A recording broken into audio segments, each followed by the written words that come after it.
Welcome back to The Deep Dive. Today we are opening up a file that I think roughly 90% of the population assumes they know inside and out. Oh, absolutely. It's a book that has so permeated pop culture that it's almost a meme at this point. Right. You hear it on sitcoms. Exactly. We're looking at The 5 Love Languages by Dr. Gary Chapman. But, and this is a really big but, when you actually dig into the source material, the clinical work behind the bestseller, it is startlingly technical. It really is. It's not just about Valentine's Day cards or, figuring out if you like gifts. Not at all. So I want to frame this differently for our discussion today. We aren't looking at this as some kind of romance novel. No. We are looking at this as an operational model for relational fluency. It's so interesting you use that word operational, because that's exactly what it is. Right. When you strip away all the sentimental packaging that usually surrounds this topic in the media, you're left with a communications protocol. A protocol. I love that. It's a set of logistics for emotional transfer. And if you look at the data, the divorce rates, the dissatisfaction metrics, the just sheer number of people living as roommates with their spouses. It's staggering. It's clear that most of us are operating with a broken protocol. Mm-hmm. We are transmitting data that is, for all intents and purposes, never being received. That is the mission for today. We are not here to just list the 5 languages. No, you can Google that in 5 seconds. Most people can probably name them off the top of their heads. And we want to understand the why and the how. We want to look at the diagnostics. Why do relationships where both parties are putting in, high effort? Yeah. Why do they still fail? And the constraints. Yes, the constraints. What actually stops us from connecting? Because the sources suggest you can be working harder than anyone else in the room, sweating through your shirt, trying to make a relationship work, and still get a big fat 0 on the scoreboard. Yeah, your effort can be completely misallocated. It's why we need to move from what Chapman calls instinctual love. Which is the easy part. It's easy, it's chemical, it's largely involuntary. We need to move from that to volitional love. Volitional, meaning by choice. By choice. It's strategic, it's disciplined, and frankly, it's much harder work.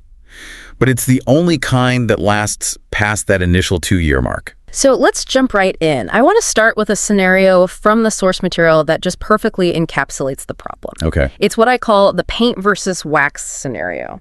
It sounds so mundane, but it's actually a disaster in slow motion. It is. Walk us through this because it really sets the stage for everything else we're going to talk about. Okay, so this is a classic example of operational failure. You have a couple.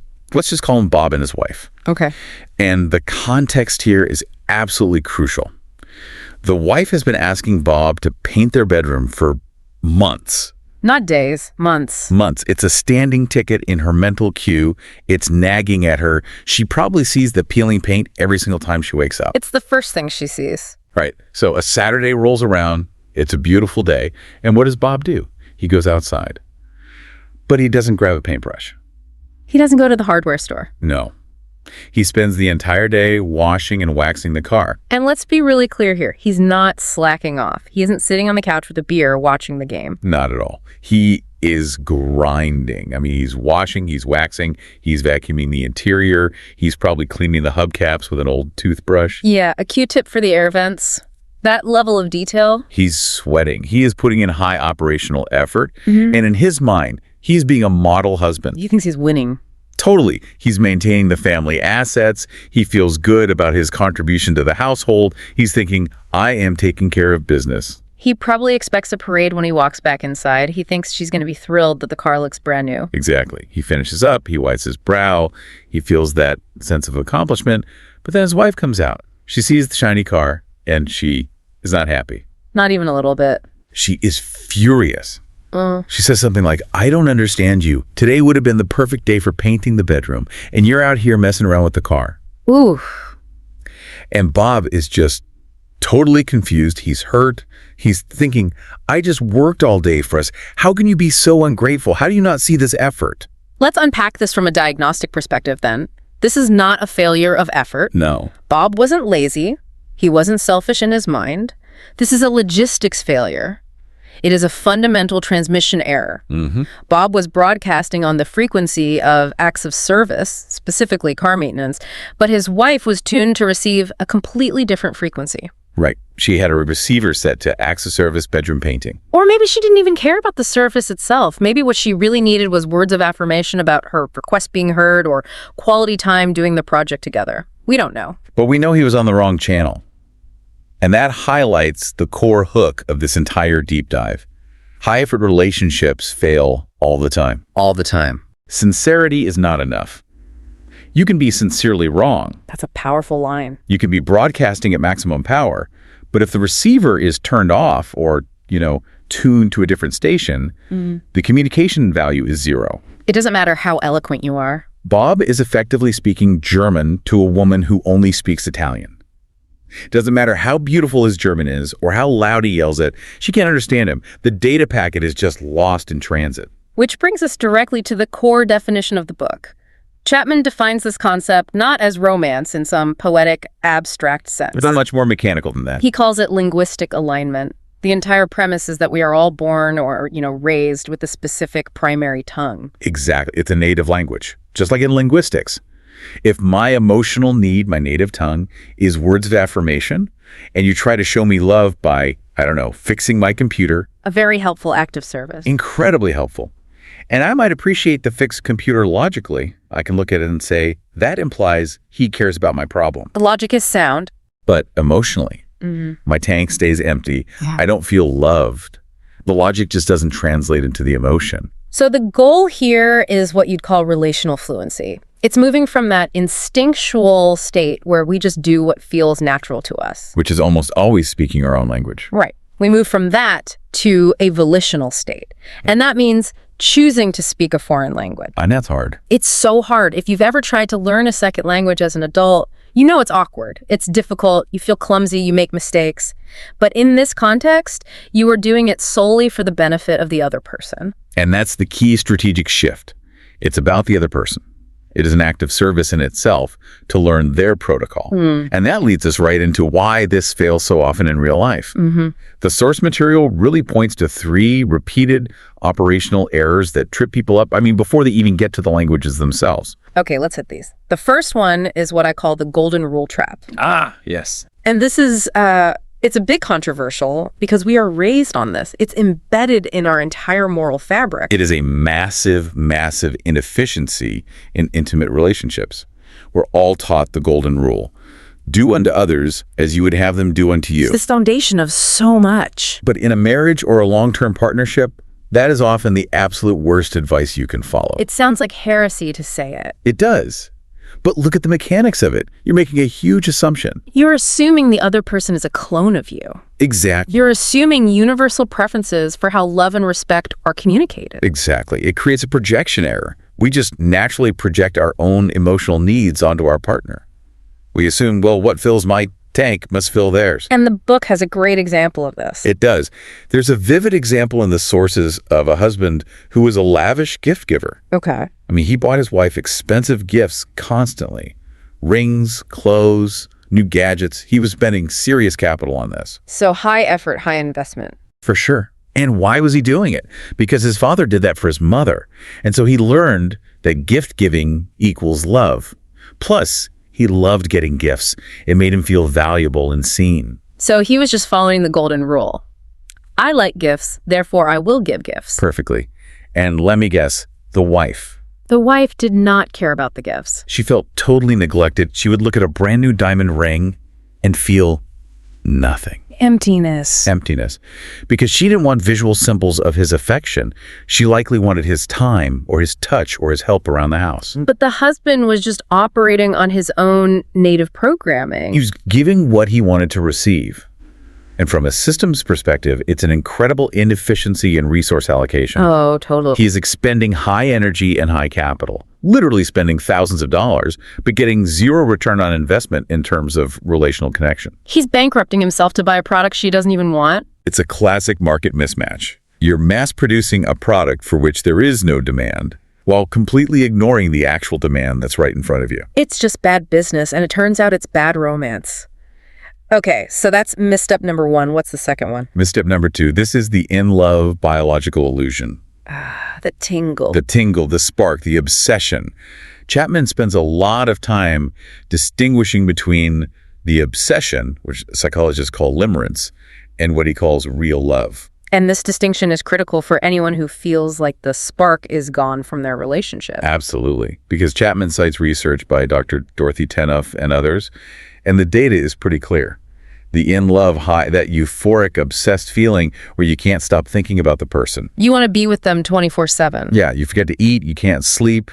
That feeling has a predictable biological lifespan. And what is it? It lasts about 2 years. 2 years. That's the shelf life of the dopamine hit. Give or take, yeah. Evolutionarily, anthropologists would argue it's probably just enough time to meet, mate, and get a child through its most vulnerable infancy stage. So it's a biological imperative. It's nature's way of tricking us into pair bonding. And during that phase, love is effortless. Completely. Chapman calls it a collapse of ego boundaries. You feel like you are one person. You do anything for them. It's all instinctual. It requires no discipline. You aren't working on the relationship. You're just riding this incredible chemical wave. But then, inevitably, the crash happens. It always happens. The chemicals fade, the fog lifts, and reality sets in. Suddenly you notice the hair in the sink. You notice that they chew with their mouth open. You start arguing about bills. You realize they have annoying habits and that they are, in fact, not a perfect deity sent from the heavens. And this is the pivot point. This is where the strategy has to shift. It has to. Because most people hit this point and think, oh no, the tingling is gone, so the love must be dead. I must have married the wrong person. I need to go find the tingle again with someone else. Right. But Chapman argues that real love only begins after the chemical high ends. So love starts where the obsession stops. Precisely. Real love is a discipline. It's a choice. It's not a feeling you fall into. It's an action you commit to, day after day. It's saying, I see your flaws, the chemicals are gone, and I am choosing to serve you anyway. That distinction is just. It's vital. If you're waiting for the feeling to drive the action, you are doomed to fail. The action has to drive the feeling. Now that brings us to misstep number 3. This is the concept of the empty tank. The love tank. This is the central metaphor of the whole book, isn't it? It is. The idea is that every person has an emotional love tank. Yeah. And it's just like the fuel gauge in your car. It determines your operational range. It determines how you behave. And the constraint here, as you put it, is absolute. It's absolute. You cannot negotiate conflict when the tank is empty. It's impossible. Think about it. When your car is out of oil, you don't keep driving and just hope it fixes itself. If you do, the engine seizes. It's a catastrophic failure. And he uses a really heavy example to illustrate this point. He does. He tells the story of Ashley, a teenager, and she was seeking affection sexually, giving herself away to guys she didn't even really like. Not because she was promiscuous by nature. No, not at all. It was because her emotional tank was bone dry at home. Yeah. Her parents provided for her physically food, clothes, a nice house, shelter, but they were not speaking her emotional language. She was starving for love. Wow. That's a stark application of the concept. It is. It shows that if the tank isn't filled within the primary relationship, humans will seek fuel elsewhere, and often in destructive ways. And in a marriage, we see this not just as affairs, but as, what? Withdrawal, criticism. Withdrawal, harsh words, constant criticism, contempt. We tend to treat those things as the problem itself. We say, stop criticizing me, or why are you so distant all the time? But those are just the symptoms. They're just the warning lights on the dashboard. The root cause is the fuel gauge reading empty. So trying to solve a logical problem, like who takes out the trash or how we should budget our money with an empty emotional tank, it's just impossible. The friction is too high. The engine has no lubrication. You have to fill the tank first. The environment isn't safe for negotiation until the tank has some fuel in it. When the tank is full, a disagreement is just a disagreement about the trash. Right. It's a logistical problem to be solved. But when the tank is empty, a disagreement about the trash is a war about respect and love and value. Okay, so if the tank is the core mechanism, how do we fill it? That brings us to the solution framework, the relational fluency model. The 5 languages. The 5 languages. And I want to go through these not just as, a list of definitions, but looking at the nuance and the operational constraints for each. People get these wrong all the time. All the time. They think they know them, but they miss the dialects. The dialects are key. Okay, number 1, words of affirmation. This is the audit. The core concept is simple. Using words to build up the other person. But the nuance is so critical. It is not just flattery. You can't just fake it. You can't just say you're great while you're looking at your phone. It doesn't count.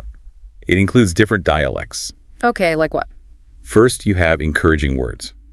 This literally means to inspire courage.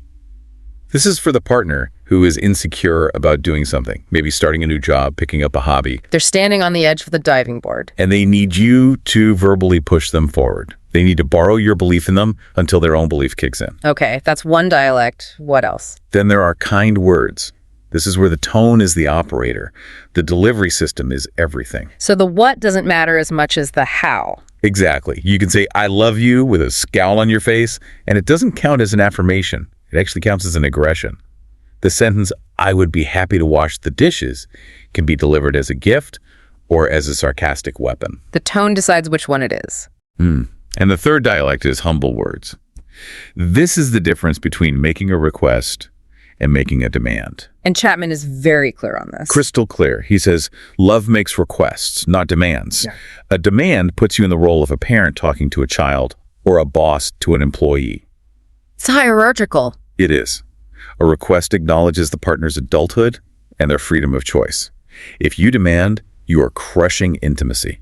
If you request, you are inviting cooperation.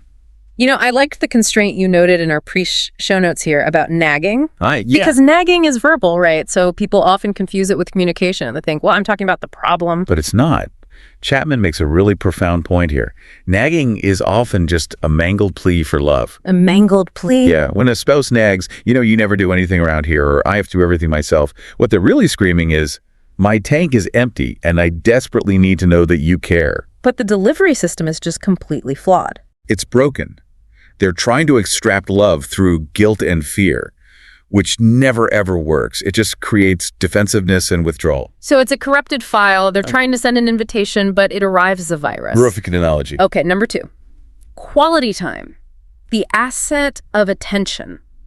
The biggest misconception here is about proximity. You mean just being in the same room? Just being in the same room. Proximity does not equal togetherness.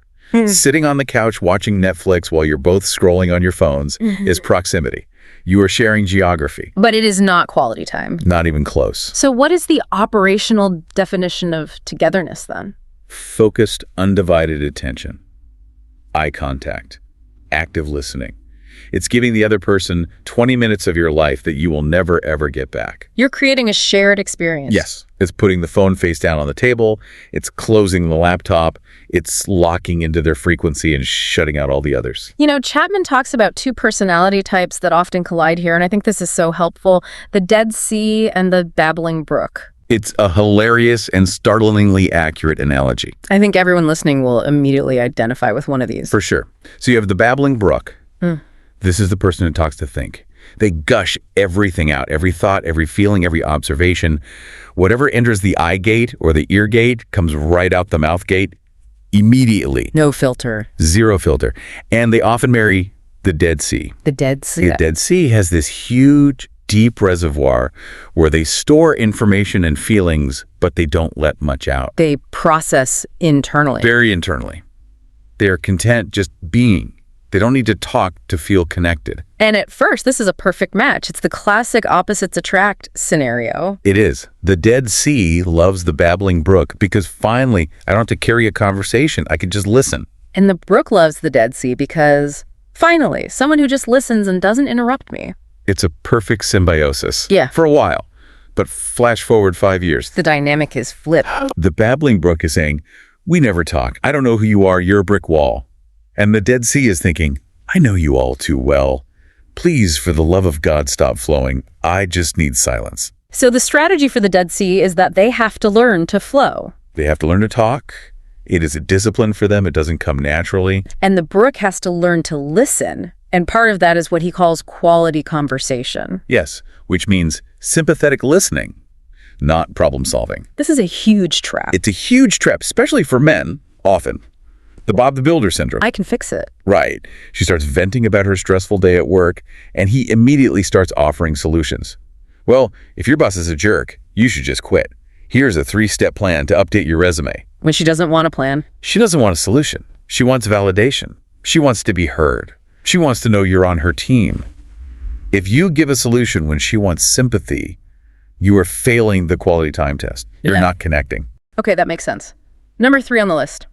receiving gifts, or, as I call it, visual capital. The operator's note here is critical. This is not materialism. That's the common pushback, right? Oh, she just wants stuff. She's materialistic. I can't afford her. Exactly. Yeah. But no, for the person whose language is receiving gifts, the gift is a symbol of thought. That's all it is. It says, I was thinking of you when I wasn't with you. So the cost is irrelevant. It's not about the price tag. Totally and completely irrelevant. A handmade card. A wildflower you picked from the side of the road on your walk. A specific candy bar you grabbed at the gas station because you know it's their favorite. It's the visual representation of the emotion. It's tangible proof that they exist in your mind, even when they're not in your sight. You know, there's a heavier concept in this chapter called the gift of self. Yeah. And this one hit me pretty hard. This is about presence during a crisis. Yeah. Chapman tells this story of a couple, Don and Jan. Jan's baby was born, but Don left the hospital shortly after to go play in his softball game. Oh, no. Yeah. In his mind, the logic was sound. The baby is here. Everyone is healthy and fine. The hard part is over. I have a game. He thought he could check the box and move on. Right. But years later, Jan still brought it up. It was a deep wound. To her, his absence was the ultimate rejection. If your partner's language is gifts, your physical presence in a moment of crisis is the most expensive, most valuable gift you can possibly give. You can't outsource that. You can't. You can't send flowers to a funeral if you could have been there yourself. Your body, your presence is the symbol. Wow.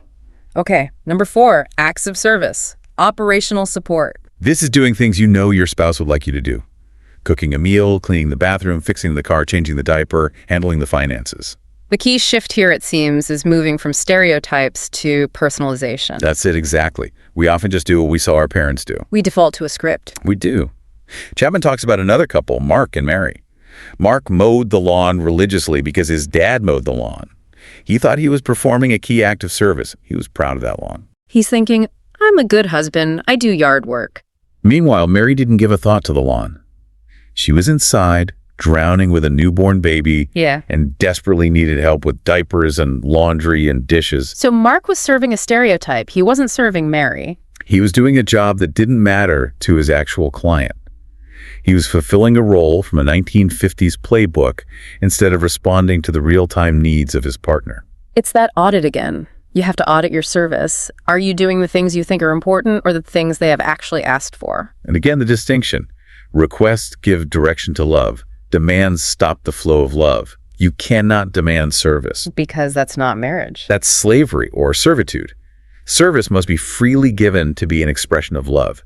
If you do it because you're afraid of being yelled at, it's not love. It's appeasement. It's conflict avoidance. Real acts of service require a proactive mindset. It's asking the question, what can I do to make your life easier right now? That's a powerful question. Okay, last one, number 5. Physical touch, tactile assurance. And again, the immediate thought for many is that this is just about sex. Right. And it does include explicit touch, like sex, but it's so much broader than that. It's also about implicit touch. Like what? Holding hands while you walk through a parking lot, a hand on their shoulder as you walk by their chair, a real hug before you leave for work in the morning, cuddling on the couch while you watch a movie. And it's not just for men. I think there's a stereotype that this is the guy language. Absolutely not. Though many men do mistake their biological drive for sex as this being their primary language when it might not be. But for the person who speaks this language natively, male or female touch is an emotional lifeline. It's how they feel secure. It's how they feel connected and safe. A lack of touch feels like rejection and isolation to them. And there's a crisis management aspect here too, isn't there? A huge one. When a crisis hits a death in the family, a financial shock, bad news touch is the first responder. We see that instinctively, right? We hug people who are crying. We do. It's a human instinct. Yeah. But for a touch person, if you don't hold them when they are crying, you are effectively absent. Your words don't bridge the gap. No. Words feel hollow. Only physical contact does. To stand 3 feet away and just say, I'm so sorry for your loss, feels cold and distant and utterly inadequate to them. They need to feel the physical containment of a hug to even begin to process the grief. So we have the framework, we have the definitions, the dialects, but this show is always about application. We need to know how to say it. The syntax matters. It matters immensely. You've pulled some specific scripts from the source material. These are say it like this lines to fix common friction points. Let's run through them. Okay, let's start with the friction between a service-oriented person and a partner who they feel isn't pulling their weight. Usually this comes out as a nag. The tank is empty, so they attack. Exactly. So the bad script is, you never clean the gutters. There are literal trees growing in them. You're so lazy, you're just like your father. Wow. A character attack and a family history lesson all in one. All in one. The good script is, would it be possible for you to clean the gutters this weekend? It would really mean a lot to me and would help me relax. I like that. You turn a character attack into a specific, actionable request. And you state the positive outcome for you. It's not a threat. It's an invitation. It gives the other person a chance to be a hero rather than a villain. What about for the affirmation-starved partner, the one who feels unseen? This is what I call the appreciation pivot. We are biologically wired to notice what goes wrong. We have to train ourselves to catch them doing something right. Okay. So the bad script is, about time you took the garbage out, the flies were about to carry it away on their own. That's pure sarcasm, not affirmation. It's an attack disguised as a thank you. The good script is, hey, I want you to know I really appreciate you taking the garbage out. I know it's a small thing, but it really helps me out. You're rewarding the behavior you want to see repeated. It's basic behavioral conditioning. Positive reinforcement builds habits. Negative reinforcement just builds resentment and makes them never want to take the garbage out again. Very true. Okay, what about the quality time blocker? This is a common one. You're busy, you're in the middle of something, and they want to talk right now. This is the deferral script. And it's so important. You can't always listen right now. And pretending to listen is actually worse than not listening. Because they can tell you're faking it. They can always tell. So the script is, I know you're trying to talk to me and I am really interested, but I want to give you my full attention. Give me 10 minutes to finish this task, and then I will sit down and listen to you. That's great. It validates their need. I want to give you my full attention while managing the constraint of your current task. You're not rejecting them, you're scheduling them. Precise. Okay, crucial one. Conflict resolution. How do you voice a complaint without starting a war? This is the tone check script. This is for when you are genuinely angry or hurt. The script is, I felt disappointed and hurt that you didn't offer to help me. The key is saying this in a calm, informative tone. Not a snarling accusation. Right. You are reporting on your internal state, not attacking their character. You are saying, here is a data point about my feelings, not, you are a bad and selfish person. That's a huge difference. What about the metric? We love a good metric. The tank check. This is literally a game you can play. Okay. The script is simple. On a scale of 0 to 10, how is your love tank tonight? And you have to be ready for the answer. You have to be. And the follow-up is mandatory. What could I do to help fill it? That's a dangerous question if you aren't actually willing to do the work. It's terrifying. But it's the only way to get real-time, actionable data. And finally, you have a script for what you call the loving the unlovely experiment. This is for when things are really, really bad. This is the Hail Mary play.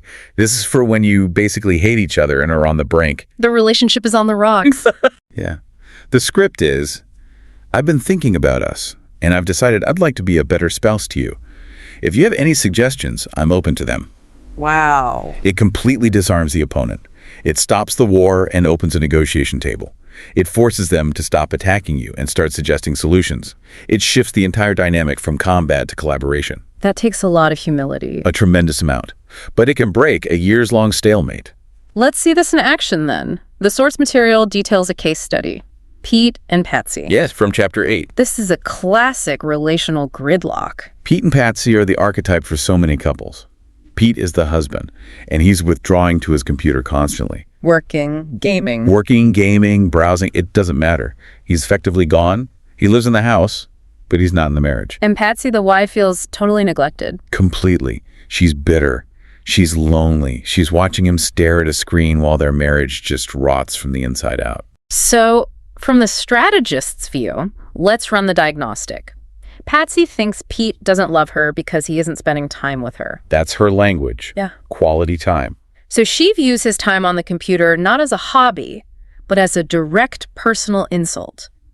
He's choosing the screen over me. Right. And Pete has his own diagnostic. His primary language is physical touch. Okay. But because things were so tense between them, Patsy had stopped touching him.